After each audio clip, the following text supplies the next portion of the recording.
नमस्कार दोस्तों, मैं हूं देवेंद्र सिंह बिस्ट। आज पुनः काफ़ी लंबे समय के बाद आप लोगों के साथ इंग्लिश ग्रामर का एक टॉपिक शेयर करने जा रहा हूं। टॉपिक शुरू करने से पहले मैं कुछ पंक्तियां आपके सम्मुख बोलना चाहूँगा। जिंदगी में हमेशा इतने व्यस्त रहिए कि आपके पास कभी भी डर, दुख और नफरत के लिए समय ही ना बचे। क्योंकि याद रखें, हमेशा वही व्यक्ति परेशान रहता है, वही व्यक्ति हमेशा चिंतित रहता है जो अक्सर खाली बैठा रहता है। इसलिए आप सभी से मेरी रिक्वेस्ट है कि खाली नहीं बैठते हुए समय का सदुपयोग करते हुए इस वीडियो में अंत तक बने रहें और मुझे पूर्ण उम्मीद है कि यह वीडियो आपके लिए काफ़ी मददगार साबित होगी। दोस्तों, आज का टॉपिक है मेरा इंग्लिश ग्रामर से ऑक्सिलरी वर्ब। जैसा कि आपने सुना होगा, ऑक्सिलरी वर्ब एक प्रकार की ऐसी वर्ब है जो हेल्पिंग वर्ब की तरह यूज की जाती है। तो मैं बात करूंगा यहाँ पर ऑक्सिलरी वर्ब के दो जो काइंड्स हैं उनके बारे में बात करूंगा।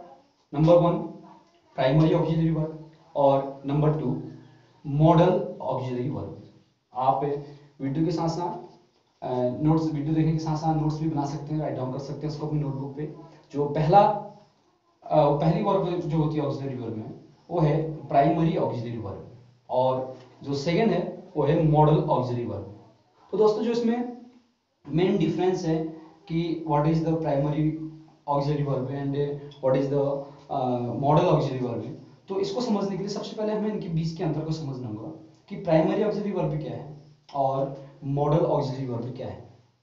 तो जो प्राइमरी ऑक्सिलरी वर्ब एक ऐसी हेल्पिंग वर्ब है जिसका प्रयोग हम सब्जेक्ट के अकॉर्डिंग करते हैं, यानी कि सभी सब्जेक्ट के साथ प्रयोग नहीं की जाती है।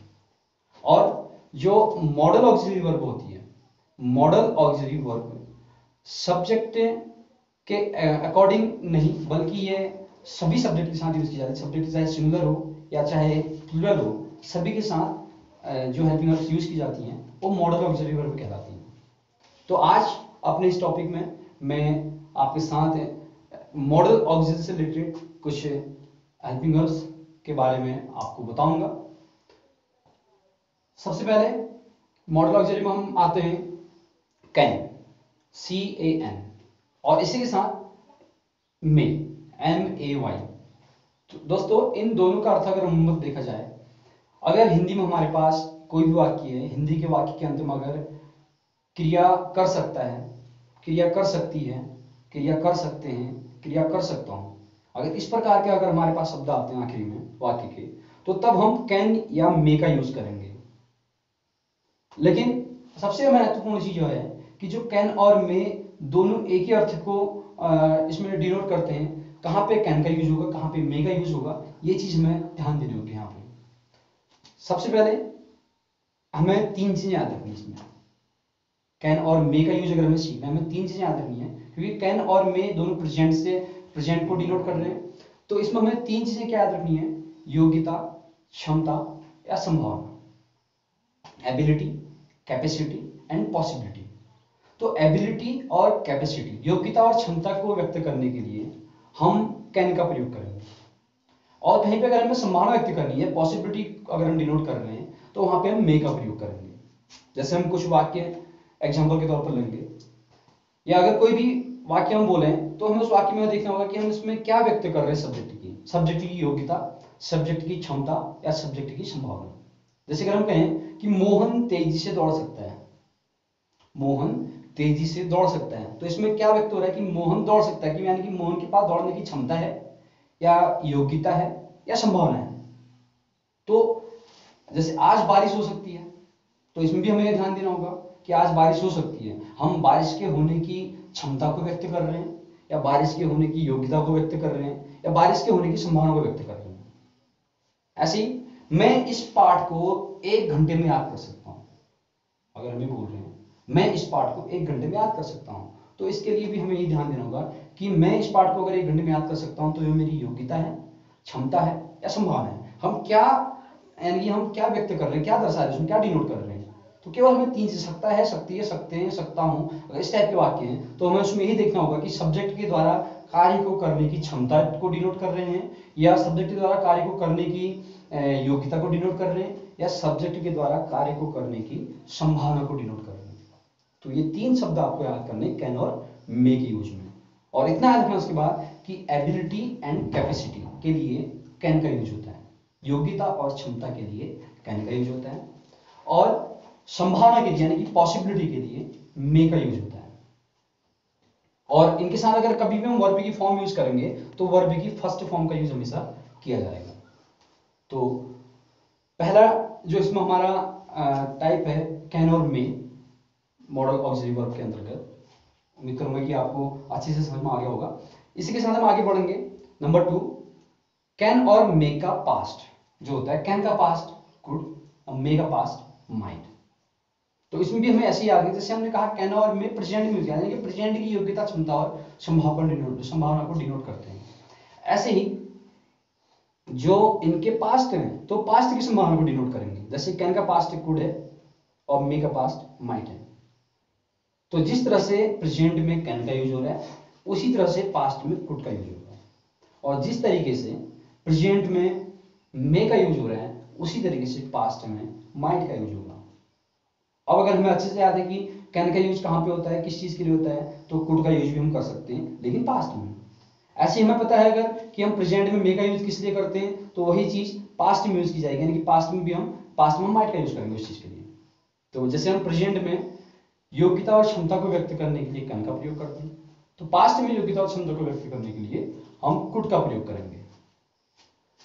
दूसरी चीज, प्रेजेंट में किसी संभावना को व्यक्त करने के लिए हम मे का यूज करते हैं, तो पास्ट में हम किसी संभावना को व्यक्त करने के लिए माइट का यूज करेंगे। और इनके साथ भी वर्ब की फर्स्ट फॉर्म का ही यूज किया जाएगा, चाहे सेंटेंस किसी भी टाइप का हो, अफर्मेटिव, नेगेटिव, इंट्रोगेटिव, किसी भी टाइप का सेंटेंस हो, हम वर्ब की फर्स्ट फॉर्म का यूज इन सभी के साथ करेंगे। तो ये दो चीजें क्लियर। लेकिन इनमें एक चीज और आती है, जो कैन और मे का यूज परमिशन लेने या देने के लिए भी किया जाता है। अगर देखा है कैन का यूज भी हम करते हैं, लेकिन मेन डिफरेंस क्या है इसमें कि अगर जब हम परमिशन लेने के लिए देने के लिए मे का यूज करते हैं कैन के बजाय, तो मे का यूज करने से हमारे बोलने में पोलाइटनेस व्यक्त होती है, मीन्स नम्रता व्यक्त होती है हमारे बोलने में। जो हम कहते हैं कि मैनर जो अच्छा, अगर देखा जाए जो एक पोलाइटली अगर हम किसी अगर परमिशन लेना चाहते हैं, पोलाइटली हम किसी परमिशन देना चाहते हैं तो हमें मे का यूज करना चाहिए। अगर पोलाइटली नहीं है, ऐसी केवल फॉर्मेलिटी के लिए, तो आप फिर कैन का यूज वहां पे करते हैं। तो इसलिए ये पॉइंट भी याद रखें कि परमिशन लेने के लिए या देने के लिए भी हम कैन या मे का प्रयोग करते हैं, लेकिन मे का प्रयोग मोर पोलाइटनेस व्यक्त करता है, अधिक नम्रता व्यक्त करता है हमारे बोलने में। अगला, जैसे हमने प्रेजेंट में कहा कर सकता है, पास्ट में कहा कर सकता था, ऐसे फ्यूचर में जाएंगे कर सकेगा या कर पाएगा या करने के योग्य होगा, इस प्रकार के वाक्य होंगे हमारे पास। तो इसमें जो वाक्य का रूप बन रहा है क्रिया कर सकेगा, अगर इस टाइप का वाक्य हमारे पास है तो हम जो हेल्पिंग वर्ब के रूप में जो शब्द यूज करेंगे वो मॉडल ऑक्सिलरी वर्ब होगी। तो क्रिया कर सकेगा, कर पाएगा के लिए जो हम हेल्पिंग वर्ब यूज करते हैं, यानी कि जो मॉडल ऑक्सिलरी हम यूज करते हैं वो है will be able to. Will be able to का यूज सभी सब्जेक्ट के साथ होगा, चाहे सब्जेक्ट सिंगुलर है या प्लूरल है। ऐसी जो भी कैन, कुड, मे, माइट बताए, ये भी सभी सब्जेक्ट के साथ यूज हो जाते हैं, चाहे सब्जेक्ट सिंगुलर है या प्लूरल है। तो ऐसे ही विल बी एबल टू काम कर सकेगा या काम कर पाएगा या काम करने योग्य होगा। जैसे वह आज वहां समय पर पहुंच सकेगा, अगर हम ये संभावना इसमें अगर कोई इसी टाइप का वाक्य है तो आज वह वहां समय पर पहुंच सकेगा, तो हम हेल्पिंग वर्ब के स्थान पर विल बी एबल टू का यूज करेंगे। अगर निगेटिव होगा तो वहां पे will not be able to आ जाएगा, वॉन्ट बी एबल टू। तो ये चीज हमें ध्यान देनी इसमें। मुझे नहीं लगता कि यह अगर आप इस तरीके से इनको याद रखेंगे कि आपके लिए डिफिकल्ट रहेगा, तो एक इजी तरीके से मैं आपके साथ शेयर करने जा रहा हूं, तो आप अंत तक वीडियो में बने रहें। नंबर 4, क्रिया करनी चाहिए, काम करना चाहिए। अगर इस टाइप का वाक्य हमारे पास वाक्य के लास्ट में आ रहा है काम करना चाहिए, मुझे पढ़ना चाहिए, हमें खेलना चाहिए, हमें वहां समय पर पहुंच जाना चाहिए, तो अगर हम इस टाइप के वाक्य अगर हमें बोलने हैं तो हम हेल्पिंग वर्ब के स्थान पर शुड या मस्ट का यूज करेंगे। SHOULD शुड और MUST मस्ट। अब इसमें भी हमें डिफरेंस याद रखना है, अर्थ में तो दोनों, क्योंकि शुड और मस्ट दोनों अर्थ में चाहिए का अर्थ रख रहे हैं हिंदी में, लेकिन डिफरेंस क्या है, डिफरेंस पे आपको ज्यादा फोकस करना है। डिफरेंस केवल इतना सा है कि अगर हम मस्ट का प्रयोग करते हैं तो वह अधिक जोर व्यक्त करता है, अधिक जोर से, यानी कि कहने का तात्पर्य है कि शुड का यूज हम केवल फॉर्मेलिटी के लिए भी कर सकते हैं, जैसे हम कह रहे हैं कि हमें वहां समय पर पहुंच जाना चाहिए, अगर हम केवल फॉर्मेलिटी के लिए कह रहे हैं तो मीन्स हम शुड का यूज कर सकते हैं यहाँ पे। और अगर हम इसी बात पर जोर व्यक्त कर रहे हैं नहीं हमें वहां अवश्य पहुंच जाना चाहिए, तो हम वहां पे मस्ट का प्रयोग हम करेंगे। हमारे बोलने पे डिपेंड करता है कि हम इसमें फॉर्मेलिटी को शो कर रहे हैं या इसमें अपना हम ज्यादा जोर व्यक्त कर रहे हैं। तो अगर अधिक जोर व्यक्त करना चाहे अपने कार्य पे तो हमें मस्ट का यूज करना चाहिए, अन्यथा आप शुड का यूज इजीली कर सकते हैं। और इनके साथ भी जो वर्ब की फॉर्म यूज की जाएगी, चाहे आप अफर्मेटिव सेंटेंस बनाएं, नेगेटिव सेंटेंस बनाएं या इंट्रोगेटिव सेंटेंस बनाएं, आप यहां पर फर्स्ट फॉर्म का ही यूज करेंगे। अगला, क्रिया करनी चाहिए थी या काम करना चाहिए था। अब जो भी हमने बोला करना चाहिए, उसी का पास्ट आ गया करना चाहिए था। तो जो वहां पे हमारे पास हेल्पिंग वर्ब थी, जो मॉडल ऑक्सिलरी थी, अब उसका पास्ट यहां पे आ जाएगा। जैसे वहां पे हमारे पास शुड या मस्ट था, तो शुड या मस्ट का पास्ट यहां पे आ जाएगा। शुड का पास्ट होता है शुड है और मस्ट का पास्ट होता है मस्ट है। तो अगर काम करना चाहिए था, जैसे हमें कल उनके ऑफिस में जाना चाहिए था, अगर हम इस टाइप का सेंटेंस बोल रहे हैं, तो यहाँ पे जो हेल्पिंग वर्ब के तौर पर हेल्पिंग वर्ब के रूप में जो हम मॉडल ऑक्सिलरी यूज करेंगे, शुड है या मस्ट है का यूज करेंगे। अब यह डिपेंड इस बात पे करता है कि हम केवल फॉर्मेलिटी के लिए कह रहे हैं या हम ज्यादा जोर व्यक्त कर रहे हैं। फॉर्मेलिटी के लिए कह रहे हैं तो शुड है, और अगर ज्यादा जोर व्यक्त करते हुए कह रहे हैं तो मस्ट है। तो और जो यहाँ पर जो वर्ब की फॉर्म आती है, वर्ब की यहाँ पर थर्ड फॉर्म आएगी, क्योंकि शुड है प्लस थर्ड, मस्ट है प्लस थर्ड, ये फॉर्म आपको यूज करनी है। अगला, क्रिया करने की जरूरत है। अगर वाक्य के लास्ट में आ रहा है क्रिया करने की जरूरत है या क्रिया करने की आवश्यकता है, मीन्स काम करने की जरूरत है या काम करने की आवश्यकता है, अगर इस टाइप के सेंटेंस बोल रही, जैसे मुझे पढ़ने की जरूरत है, मुझे वहां जाने की आवश्यकता है, मुझे तुमसे पूछने की जरूरत है, अगर इस टाइप के सेंटेंस अगर हमने आम बोलचाल में या कहीं भी अगर लिखने हैं, बनाने हैं या बोलने हैं, तो हम जो हेल्पिंग वर्ब के तौर पर जो मॉडल ऑक्सिलरी यूज करेंगे वो है नीड, NEED, नीड का यूज करेंगे। और इसके साथ जो वर्ब की फॉर्म यूज होगी वो फर्स्ट फॉर्म यूज की जाएगी। और जो नेगेटिव सेंटेंस होंगे ऐसे वहां पे need not plus first form आएगी। तो काम करने की जरूरत है या काम करने की आवश्यकता है के लिए आप हेल्पिंग वर्ब के तौर पर जो मॉडल ऑक्सिलरी यूज करेंगे वो है नीड और वर्ब की फॉर्म है फर्स्ट, नेगेटिव में नीड नॉट प्लस फर्स्ट। अगला, उसके बाद आएगा हमारा इसी का पास्ट, क्रिया करने की जरूरत थी या क्रिया करने की आवश्यकता थी, मीन्स काम करने की जरूरत थी या काम करने की आवश्यकता थी। तो यहां पे नीड के बाद हम हैव जोड़ देंगे, नीड है प्लस फर्स्ट फॉर्म। यहां पे हैव जुड़ा है लेकिन शुड है मस्ट है में जैसे हमने थर्ड फॉर्म यूज की, तो नीड है में हम थर्ड फॉर्म नीड है में थर्ड फॉर्म का यूज नहीं किया जाता है, बल्कि केवल फर्स्ट फॉर्म का यूज यहां पे किया जाता है। लेकिन जो इसके नेगेटिव सेंटेंस होंगे वहां पे नीड नॉट हैव आएगा, जो नॉट जुड़ेगा वो नीड और हैव के बीच में जुड़ेगा, बाद में नहीं।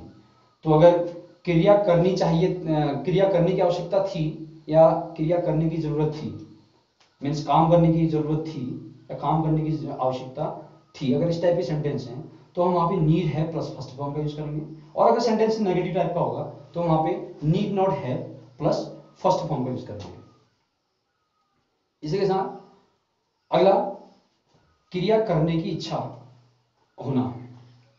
जैसे अगर हम बोलते हैं कि मेरी पढ़ने की इच्छा है या मैं पढ़ना चाहूंगा, अगर इस टाइप से बोल रहे हैं, या मेरी एक कप चाय पीने की इच्छा है या मैं एक कप चाय पीना चाहूंगा, तो यहाँ पे हम जो हेल्पिंग वर्ब के तौर पर जो मॉडल ऑक्सिलरी यूज करेंगे वो है वुड लाइक टू। जैसे मैं वहां जाना चाहूंगा या मेरी वहां जाने की इच्छा है, I would like to go there.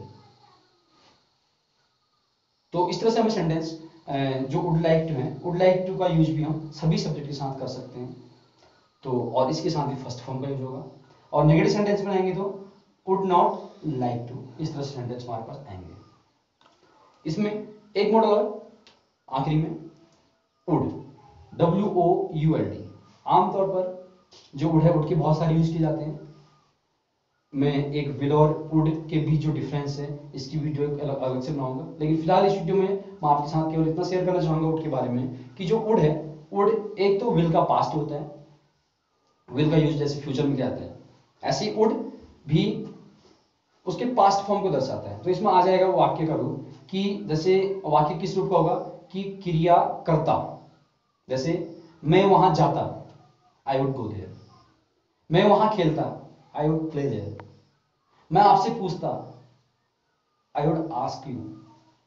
तो इस तरह के सेंटेंस हम इस्तेमाल। बाकी इसमें जो उड का प्रयोग है, उड का प्रयोग मेन हम जब दो वाक्यांशों को आपस में जोड़ते हैं तब वहां पे अधिकतर उड का प्रयोग हम उसको और अच्छे से सीख सकते हैं। वहां पे अधिकतर उड का ही यूज किया जाता है। तो मैं इसके लिए उड का एक अलग से वीडियो बनाऊंगा, अलग से वीडियो लेक्चर होगा मेरा। आप उस उड के बारे में और अधिक जानकारी ले सकते हैं। तब तक के लिए इस वीडियो में इतना ही। Thank you so much for watching my video. Thank you.